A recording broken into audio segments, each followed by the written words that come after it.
కర్నూలు జిల్లా ఆదోని మండల కేంద్రంలోనే ఉన్న ప్రభుత్వ సర్వజన వైద్యశాలను జిల్లా కలెక్టర్ డాక్టర్ సిరి ఆకస్మిక తనిఖీ చేశారు. ఈ సందర్భంగా ఆసుపత్రిలో రోగులకు అందుతున్న వైద్య సేవల గురించి స్వయంగా అడిగి తెలుసుకున్నారు. చికిత్సా సిబ్బంది పనితీరు సదుపాయాలపై సమీక్ష నిర్వహించారు. ఆదోని జీజీహెచ్ ఇప్పుడు విజిట్ చేయడం జరిగింది. ముఖ్యంగా ఏంటంటే మనకి ఇక్కడ ఓపీ ఎక్కువ ఉంది. అంటే రోజుకి 600 నుంచి 700 మంది పేషెంట్స్ వస్తూ ఉన్నారు.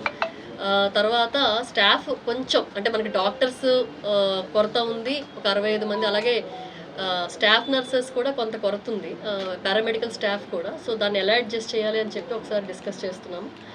అదర్వైజ్ మిగతా అన్ని కూడా ఇక్కడ బాగున్నాయండి. శానిటేషన్ కూడా పబ్లిక్తో మాట్లాడడం జరిగింది, వార్డ్స్లో పేషెంట్స్ అందరూ కూడా దే ఆర్ సాటిస్ఫైడ్. డాక్టర్స్ కూడా మాకు 3 సార్లు వస్తున్నారు, మందులు కూడా కరెక్ట్గానే ఇస్తున్నారని చెప్పారు.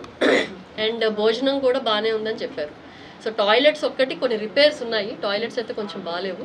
సో కంపల్సరీగా రిపేర్స్కి ఎంత అమౌంట్ అవుతుంది, ఇప్పుడు ఏపీఎంఎస్ఐడిసి స్టాఫ్ని కూడా తీసుకొని వచ్చాము కాబట్టి ఒకసారి ఎస్టిమేట్స్ ఇస్తే ఎలా మనం ఆ ఫండ్స్ తెచ్చుకోవచ్చు, ఎక్కడి నుంచి తెచ్చుకోవచ్చు అనేది ఒకసారి చూస్తాం. ముఖ్యంగా ఏంటంటే కొంచెం స్టాఫ్ కొరత ఒకటి, టాయిలెట్స్ ఒకటి